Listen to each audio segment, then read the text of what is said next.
Colonel Mamadi Doumbouya et Sidia Touré et celui d'Alain Diallo, Alpha Condé en visioconférence sur Zoom. Oui, c'est bien. On n'a pas fait la démarche encore vers Alpha, mais c'est bien possible. Bien. Merci. Voilà, peut-être que ce sera après le second tour du côté de la Turquie. On verra un peu si Erdogan va rempiler. Allez, ceci dit, du côté des Kamsar, on en parlait hier, des déguerpissements qualifiés de sauvages par moult observateurs. Véritable déguerpissement sauvage, des Guinéens continuent à vivre comme ça, comme des réfugiés dans leur propre pays. Comment ça? Mais bien sûr. Comment tu peux les appeler des réfugiés? Mais des réfugiés, quand tu n'as pas de domicile, tu passes la nuit à la Belle Étoile, tes bagages sont dehors, entassés, tes enfants sont en train de pleurer. Dans ton pays, tu n'as pas où aller. La pluie te chicote. Tu es un réfugié, simple réfugié à Bakar. C'est ce qui se passe du côté de Kamsar.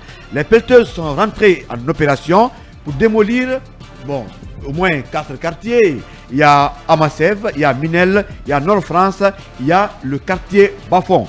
À Bakar, du côté de Minel, il y a même l'imam de Minel qui est actuellement à la Belle Étoile et toute sa famille. On ne peut pas s'opposer à ce que l'État récupère ses biens. Mais un État qui n'a aucune politique de construction de logements sociaux, un État qui ne construit, qui ne fait que casser, cet État, quel que soit ce que les citoyens font, il faut les protéger. Abakar, en amont, on devrait faire de sorte que ces messieurs puissent bénéficier des petits montants pour aller se trouver des petits logements. Mais si vous les mettez dehors dans leur propre pays, mais où ils vont avoir le recours? Moi, j'estime encore que nous sommes dans un état encore amateur. Abakar, les séquelles de Kapouraï continuent. Si vous voyez qu'il y a encore plus de banditisme dans ce pays, des manifestations parfois, des mécontentements, parce que vous avez vu des familles dehors, leurs enfants se deviennent délinquants, ils ne vont pas à l'école. Vous avez vu le cas de la Kamayenne, où on a démoli tout un quartier. Il y a une école qui aujourd'hui ne fonctionne plus, des mosquées, mais tout cela doit cesser. Avant de casser les domiciles, venez voir vos citoyens, échanger avec eux, donnez-leur des moyens de s'abriter avant de les mettre dehors. Les travaux de reconstruction de Kamen qui tardent à venir, qui tardent à démarrer. Mais c'est le seul pays où on casse. Parce qu'on ne sait pas jusqu'à date à quelle entreprise ça a été attribué. Mais Obakar, c'est encore de l'utopie, ça ne vient pas maintenant. Obakar, les conditions c'est bien que la clôture en tôle a été faite par KPC, par Guico Presse, mais quelle est l'entreprise finalement qui s'occupe des travaux talibés? Moi j'estime qu'avant de démolir... Tu as une réponse? Tu as une réponse pour nous ce matin? Non, je n'ai pas de réponse. Toujours-est-il que il n'y a pas... Tu peux poser la question au nouveau général Bis. Ibrahim Assouri Bangoura. Oui, le général de brigade, Ibrahim Assouri. Le nouveau général. Le nouveau général. Toujours est-il qu'il n'y a pas eu de communication officielle autour justement de la reconstruction de cette... la cité Kamaen. La cité Kamaen.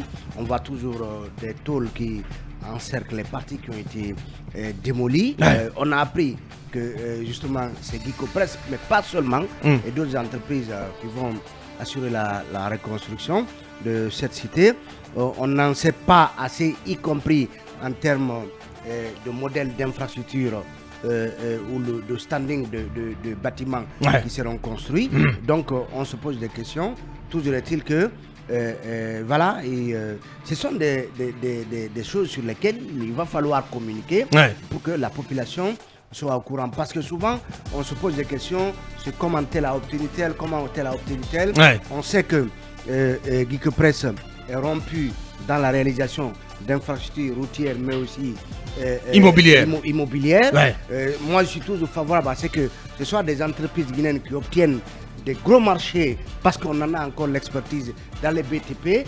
Mais il faut que le gouvernement explique comment tout cela se passe. Parce qu'au sujet, par exemple, de la cité, donc il y a beaucoup de choses qui se racontent. On parle de surfacturation. Certains même disent qu'on aurait pu davantage mieux exploiter cet endroit en mettant des immeubles. En mettant des R+3 ou des R+4. Parce que quand tu vois les bâtiments, c'est des R+2, sauf erreur de ma part. R+1. Sincèrement, on aurait mieux exploité. Personnellement, je pense qu'on aurait mieux exploité. Tout près au milieu, vous voyez un immeuble imposant. Là où cet immeuble a été construit, d'autres auraient pu... On aurait pu faire des R+5 ou des R+7. Il faut qu'on ait des ambitions, qu'on sache regarder l'horizon de façon très lointaine. Très lointaine et pouvoir construire des choses assez grandes. Assez robustes. Pour ce pays. Bien.